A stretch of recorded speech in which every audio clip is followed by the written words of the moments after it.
Hi friends, good morning. ಎಲ್ಲ ದಿನದಲ್ಲೇ ಇವತ್ತು ನನ್ನ ದಿನನ ಸ್ಟಾರ್ಟ್ ಮಾಡಿದೆ. ಎದ್ದಿದ ತಕ್ಷಣ ಯೋಗ ಮಾಡಬೇಕು, ಧ್ಯಾನ ಮಾಡಬೇಕು, ಎಕ್ಸಸೈಸ್ ಮಾಡಬೇಕು, ವಾಕಿಂಗ್ ಮಾಡಬೇಕಂತ ತುಂಬ ಇಷ್ಟ. ನನ್ನ ಕೈಲಿ ಎಷ್ಟಾಯಿತೋ ಅಷ್ಟು ಮಾಡಿದೆ. ಹಾಗೆ ಯೋಚನೆ ಮಾಡಿಕೊಂಡು ಏನು ತಿಂಡಿ ಮಾಡೋಣ ಅಂದ್ಕೊಂಡು ಬಂದು ಪಲಾವ್ನ ಪ್ರಿಪೇರ್ ಮಾಡಿದೆ. ಅಷ್ಟರಲ್ಲಿ ನನ್ನ ಮಗಳು ಬಂದು, ಅಮ್ಮ ಇವತ್ತು ನಿನಗೆ ನಾನು ಟೀ ಮಾಡಿಕೊಡ್ತೀನಿ ಅಂತ ಹೇಳಿದ್ಲು. ಸರಿ ಮಾ ಆಯಿತು ಮಾಡಿಕೊಡು ಅಂತ ಹೇಳಿದೆ. ಅವಳು ಟೀನ ಸಿಕ್ಕಾಪಟ್ಟೆ ಚೆನ್ನಾಗಿ ಮಾಡ್ತಾಳೆ, ಅದೊಂದೇ ಕಲಿಸ್ಕೊಟ್ಟಿರೋದಿನ್ನ ಸದ್ಯಕ್ಕೆ ನಾನು.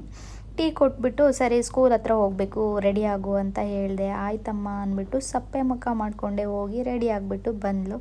ಅವಳಿಗೆ ವೀಡಿಯೋಗೆಲ್ಲ ನಿಂತ್ಕೊಳ್ಳೋದು ಮಾಡೋದು ಅದೆಲ್ಲ ಇಷ್ಟ ಆಗಲ್ಲ. ಅವಳಿಗೂ ಅಷ್ಟೇ, ಅವ್ರ ಅಪ್ಪಗೂ ಅಷ್ಟೇ ವೀಡಿಯೋ ಮಾಡಬೇಕಂದ್ರೆ ಇಷ್ಟ ಆಗಲ್ಲ. ಇಬ್ಬರನ್ನೂ ಆಪೋಸ್ ಮಾಡಿಕೊಂಡು ನಾನು ಸ್ವಲ್ಪ ಜಸ್ಟ್ ಟೈಮ್ ಪಾಸ್ ಮಾಡ್ತಿದ್ದೀನಿ ಅಷ್ಟೇ. ನಾನು ಇರೋ ಟೈಮಲ್ಲಿ ಸ್ವಲ್ಪ ಅದ್ರ ಕಡೆ ಗಮನ ಕೊಡ್ತಾಯಿದ್ದೀನಿ.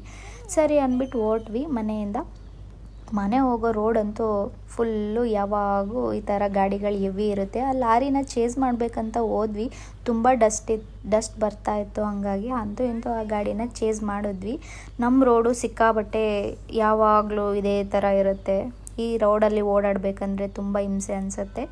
ಸ್ಕೂಲ್ ಬಂತು, ಸ್ಕೂಲ್ ಒಳಗಡೆ ಹೋದ್ವಿ, ಫೀಸ್ ಎಲ್ಲ ಕಟ್ಟಿದ್ವಿ. ಇವಳು ಕಟ್ಟೋ 1 ವರ್ಷದ ಫೀಸಲ್ಲಿ ನಂದು ಸ್ಕೂಲು ಕಾಲೇಜ್ ಲೈಫೇ ಮುಗ್ದೋಗಿತ್ತು.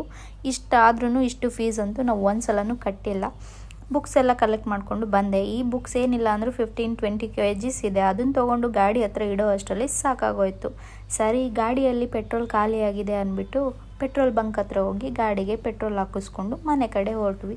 ಹಾಗೆ ಹೋಗ್ಬೇಕಾದ್ರೆ ಅಮ್ಮ ಬುಕ್ ಸ್ಟೋರ್ ಹತ್ರ ಗಾಡಿ ನಿಲ್ಲಿಸು ಅಂತ ಹೇಳಿದ್ಲು. ಸರಿ ಅಂದ್ಬಿಟ್ಟು ಅಲ್ಲಿ ಗಾಡಿ ನಿಲ್ಲಿಸ್ಬಿಟ್ಟು ಅವಳು ಯಾವಾಗಲೂ ಬೊಂಬೆ ಇರೋದು ಸ್ಟಿಕ್ಕರ್ನ ಲೈಕ್ ಮಾಡ್ತಾಯಿದ್ಲು. ಈ ಸಲ ಏನೋ ಪ್ಲೈನ್ ಇರೋದನ್ನ ಲೈಕ್ ಮಾಡಿದ್ಲು. ಸರಿ ಅಂದ್ಬಿಟ್ಟು ಅದನ್ನೆಲ್ಲ ತೊಗೊಂಡು ಅಲ್ಲೆಲ್ಲ ಬಿಲ್ ಪೇ ಮಾಡಿಬಿಟ್ಟು ಬಂದ್ವಿ ನಾವು. ಅವಳಿಗೆ ಅಲಾರಾಮ್ ಇರೋದು ಗಡಿಯಾರ ಕೊಡ್ಸೋಣ ಅಂತ ಅಂದ್ಕೊಂಡೆ. ಯಾಕಂದರೆ ಯಾವಾಗಲೂ 7ಗೆ ಎದ್ದು 8ಗೆ ಸ್ಕೂಲ್ಗೆ ಹೋಗ್ತಾಯಿದ್ಲು.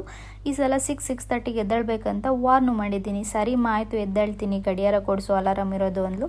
ಫೈನಲಿ ಇದನ್ನು ಸೆಲೆಕ್ಟ್ ಮಾಡಿಕೊಂಡು ಇದನ್ನು ತೊಗೊಂಡು ಮನೆ ಕಡೆ ದಾರಿಲಿ ಹೊರಟ್ವಿ. ನಮ್ಮ ಮನೆ ಹೋಗೋ ರೋಡಂತೂ ಸಿಕ್ಕಾಬಟ್ಟೆ ಚೆನ್ನಾಗಿದೆ. ಅದು ಏನು ಟಾರ್ ಹಾಕ್ತಾರೋ ಏನೋ ಗೊತ್ತಿಲ್ಲ. 1 ತಿಂಗಳು 2 ತಿಂಗಳು ಚೆನ್ನಾಗಿರುತ್ತೆ. 3ನೇ ತಿಂಗಳಿಗೆ ಎಲ್ಲ ಕಡೆ ಕಿತ್ತು ಸ್ವಲ್ಪ ಗುಂಡಿ ಇರೋದು ಮಳೆ ಬಂದಮೇಲೆ ಅದೇ ಸಮುದ್ರ ಆಗೋಗಿರುತ್ತೆ. ಅಷ್ಟು ಚೆನ್ನಾಗಿರುತ್ತೆ ಟಾರ್ ಕ್ವಾಲಿಟಿ. ಸರಿ ಮನೆಗೆ ಬಂದ್ವಿ. ಈ ಬ್ಯಾಗ್ನ ಎತ್ಕೊಂಡು 4 ಫ್ಲೋರ್ ಹತ್ತೋ ಅಷ್ಟರಲ್ಲಿ ನನಗಂತೂ ಸಿಕ್ಕಾಬಟ್ಟೆ ಸುಸ್ತಾಗೋಯ್ತು. ಈ ಬ್ಯಾಗ್ ಎಷ್ಟು ವೆಯ್ಟ್ ಇದೆ. ಸರಿ ಅಂದ್ಬಿಟ್ಟು ಬಂದ್ವಿ. ನನ್ನ ಮಗಳು ಬುಕ್ಸ್ ಎಲ್ಲ ಓಪನ್ ಮಾಡಿ ನೋಡ್ತಾ ಇದ್ಲು. ಸರಿ ಎತ್ತಿದಮ್ಮ, ಅಪ್ಪ ಬಂದಮೇಲೆಲ್ಲ ನೋಡುವಂತೆ ಅಂತ ಹೇಳಿದೆ. ಸರಿಮ್ಮ ಆಯಿತು ಅಂತ ಎತ್ತಿಟ್ಲು. ನನಗೆ ಸ್ವಲ್ಪ ತಲೆ ನೋವ್ತಾ ಇತ್ತು, ಟೀ ಮಾಡ್ಕೊಂಡು ಕುಡಿದೆ. ಇದು ನನ್ನ ಇವತ್ತಿನ ವಿಡಿಯೋ. ಇಷ್ಟ ಆದರೆ ಲೈಕ್ ಮಾಡಿ, ಶೇರ್ ಮಾಡಿ. ಟಾಟಾ, ಬಾಯ್.